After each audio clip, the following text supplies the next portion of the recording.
Hey guys welcome to N studio. So நம்ம super star Rajinikanth அவருடைய Jailer 2 படத்துலேருந்து first single promo இறக்கிட்டாங்க. So வேற மாதிரி சம்பவம் தான் சொல்லணும். ஸோ நான் பார்த்தீங்கன்னா சரி போஸ்டர் வரும் நாளைக்கு தானே ப்ரோமோ வரும் அப்படின்னு சொல்லிட்டு எக்ஸ்பெக்ட் பண்ணேன். பட் ஆனால் மூவி டீம் பார்த்தீங்கன்னா இந்த வச்சிக்கோ அப்படின்ற மாதிரி பார்த்தீங்கன்னா ப்ரோமோவை இறக்கி விட்டுருக்காங்க. ஸோ வேற மாதிரி சம்பவம் தான் சொல்லணும். ஸோ சாங்கோட டைட்டில் பார்த்தீங்கன்னா அல்ல பொலலே அப்படின்ற மாதிரி வச்சிருக்காங்க. ஸோ ஒரு சில லிரிக்ஸ்லாம் நம்ம அனிருத் அவர்கள் மலையாளத்தில் பாராட்டு. ஸோ ஒரு சில இடத்துல மலையாளம் வரும், அங்கங்கே தமிழ்ல வரும்னு நினைக்கிறேன். பட் ஆனால் கேட்கும் போது டக்குன்னு பார்த்தீங்கன்னா வைப் இருந்துச்சு, டக்குன்னு நல்லா இருந்துச்சு. ஸோ அந்த அளவுக்கு நான் சூப்பராக பண்ணியிருக்காரு அனிருத். ஸோ அனிருத் அவர்கள் தான் பாடியிருக்காரு, கூட சேர்ந்து வேற யாராவது ஃபீமேல் லீட் பாடிருப்பாங்கன்னு நினைக்கிறேன். பட் ஆனால் இவரோட வாய்ஸ் சூப்பரா இருந்துச்சு, செம்மையா பாடியிருக்காரு. ஸோ ஸ்டார்டிங்ல இருந்து எண்டிங் வரைக்கும் 33 செகண்ட் தான் ப்ரோமோ. பட் ஆனால் நல்லா இருந்துச்சு, வெறித்தனமா இருந்துச்சு. அண்ட் இந்த சாங்ல ஒரு ஹீரோயினா டான்ஸ் ஆறாங்க. ஸோ இவங்க யார் அப்படின்னு பார்த்தீங்கன்னா ஹம்னா காச்சிம் அப்படின்ற இவங்க தான். ஸோ இவங்க தான் இந்த சாங் டான்ஸ் ஆடி இருக்காங்க. ஸோ அந்த அளவுக்கு காவால சாங் அளவுக்குலாம் இல்ல. இந்த குண்டூர் காரம் படத்துல மடக்கி தட்டு மாமா அப்படின்ற ஒரு சாங் வரும் இல்லையா, ஸோ அது மாதிரி தான் இருக்கு. ஸோ அந்த மாதிரி தான் சுத்தி செட்டப்லாம் இருக்குது. ஸோ ஒரு குடோன்ல தான் நடக்குது. ஸோ நான் ஆல்ரெடி சொல்லியிருந்தேன், குடோன்ல ஒரு மீட்டிங், அங்க ஒரு சாங், அங்க தான் நம்ம ரஜினிகாந்த் அவர்கள் இருப்பாரு அப்படின்னு சொல்லியிருந்தேன்.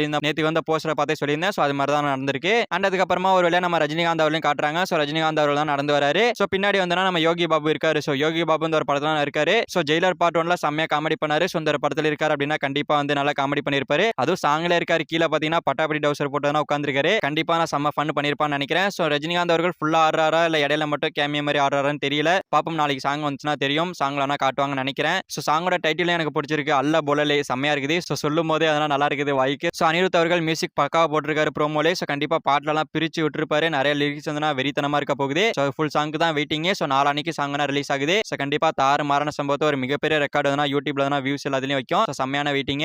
அண்ட் கண்டிப்பா நாளைக்கு ஏதாவது ப்ரோமோ இல்லைனா போஸ்டர் வர வாய்ப்புகள் இருக்கு. நாளைக்கு எனக்கு தெரிஞ்சு எத்தனை மணிக்கு சாங் ரிலீஸ் ஆகுது அப்படின்ற ஒரு போஸ்டர் வரும் அப்படின்னு சொல்லிட்டு எக்ஸ்பெக்ட் பண்றேன். ஸோ வந்துச்சுன்னா சூப்பரா இருக்கும். ஓகே ஃப்ரெண்ட்ஸ், நம்ம சூப்பர் ஸ்டார் ரஜினிகாந்த் அவருடைய ஜெயிலர் 2 படத்துல ஃபர்ஸ்ட் சிங்கிள் ப்ரோமோ இறக்கிட்டாங்க. ஸோ சாங்கோட டைட்டில் அல்ல பொலலே அப்படின்ற மாதிரி வச்சிருக்காங்க. ஸோ இந்த சாங் யார் பாடியிருக்கா அப்படின்னு பார்த்தீங்கன்னா நம்ம அனிருத் அவர்கள் தான் பாடியிருக்காரு. ஸோ டான்ஸ் பார்த்தீங்கன்னா ஹம்னா காச்சிம் அப்படின்ற இவங்க தான் ஆடி இருக்காங்க. ஸோ ப்ரோமோ எப்படி இருந்துச்சு அப்படின்ற உங்களை கமெண்ட்ல சொல்லுங்க. ஸோ இந்த வீடியோ பிடிச்சிருந்தா லைக் பண்ணிட்டு நம்ம சேனல் சப்ஸ்கிரைப் பண்ணி சப்போர்ட் பண்ணுங்க. தேங்க்யூ ஃபார் வாட்சிங். அடுத்த வீடியோல பார்க்கலாம். தேங்க்யூ.